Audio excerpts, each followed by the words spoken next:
The prospect of living and working on other worlds is very exciting, but there are many questions that need to be answered before this vision can become a reality. Food concerns, radiation exposure, spacesuits that can withstand the rigors placed upon them, and a host of other problems are concerns for NASA planners. Johnny Alonso spoke with Lisa Guerra at NASA headquarters to find out how it works.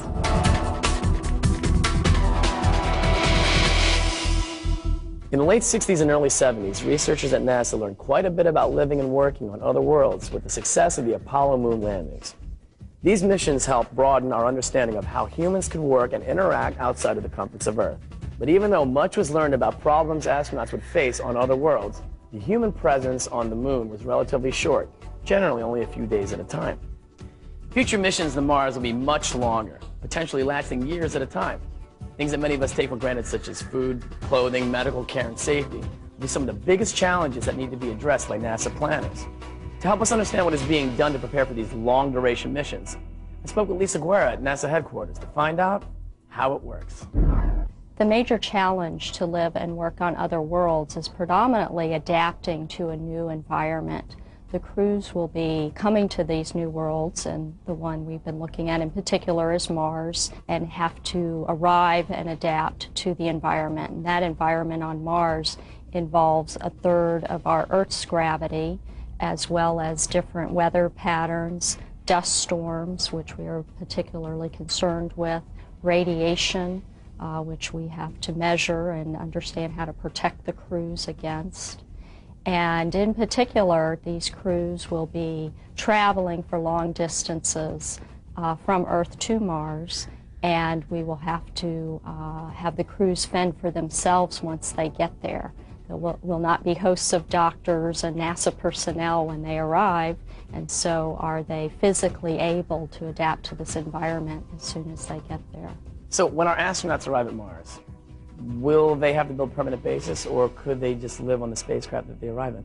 Whether they live in their spacecraft or we would have to have a more permanent habitat for them would depend on how long they would stay at Mars. And there are two different approaches to sending crews to Mars. One involves a short stay, and that's on the length of about 30 days on the surface of Mars. If that's how long they would be there, they could probably live out of their spacecraft, much like the Apollo astronauts did.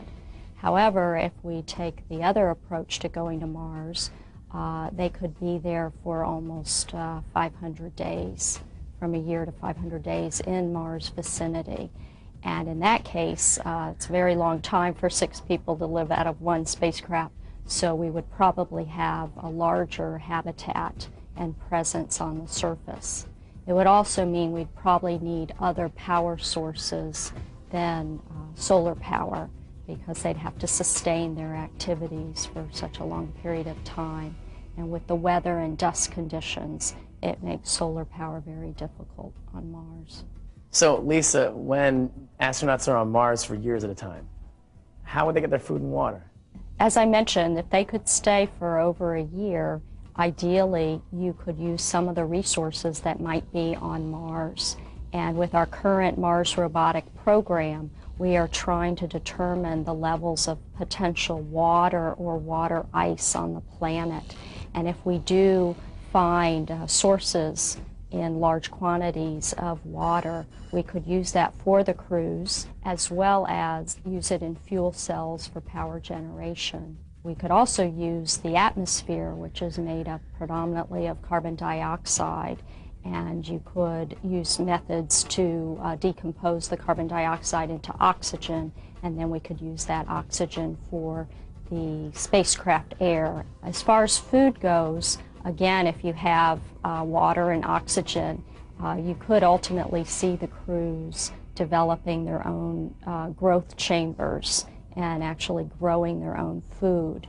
And that would be something we'd look into if we were staying there for a long time.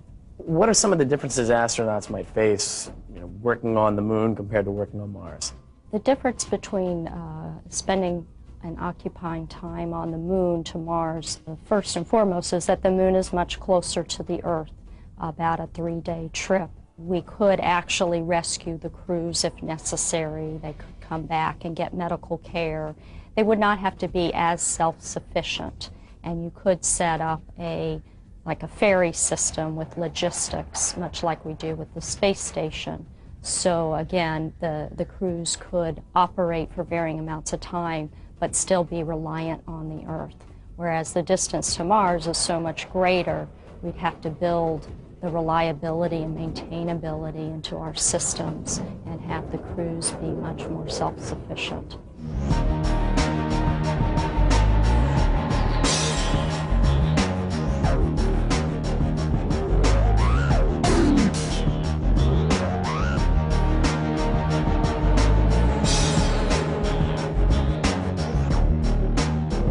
Right now, NASA is planning to use the moon as a test bed for Mars. This would be primarily a systems-type test bed, design some of these life support systems and spacesuits, and use them and work them on the moon and learn from that engineering experience, and then improve the design for Mars. One major challenge that will need to be addressed will be what type of spacesuit our astronauts will wear on other worlds. The current suits used on the shuttle and in the space station work well, but they are not designed for full range motions like walking and working on a planetary surface. So future suits will probably look more like the suits that were used during the Apollo program. These new suits will need to be much more durable and better suited for the harsh conditions astronauts will encounter on other worlds.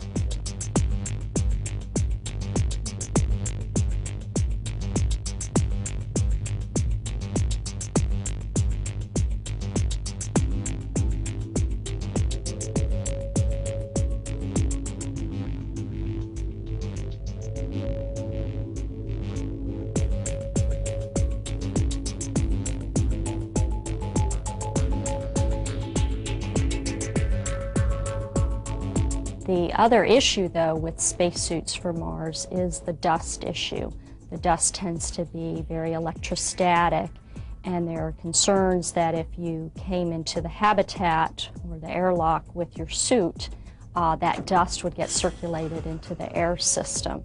So there are concepts being developed where maybe the suit never comes into your habitat, that you actually step out of it, like walk out from the back of your suit into your habitat, and the suit's always exposed to the environment. We're looking at this as not just a milestone, but a journey to actually get beyond Earth orbit, to get beyond the moon and go to other worlds. And so everything we do today and everything we expect to do in the next couple of decades will give us a capability to enable us to get to Mars. And it may not be within my career, but it may be the young engineers in school today, that they will see it through, and the next generation and the next generation. So that's how it works. So for the next generation of explorers, a walk on Mars might be in the cards. With my pull here at NASA, I just might see you there. That's it for this edition of Destination Tomorrow. I'm Steele McGonigal. And I'm Kara O'Brien. For all of us here at NASA, we'll see you next time.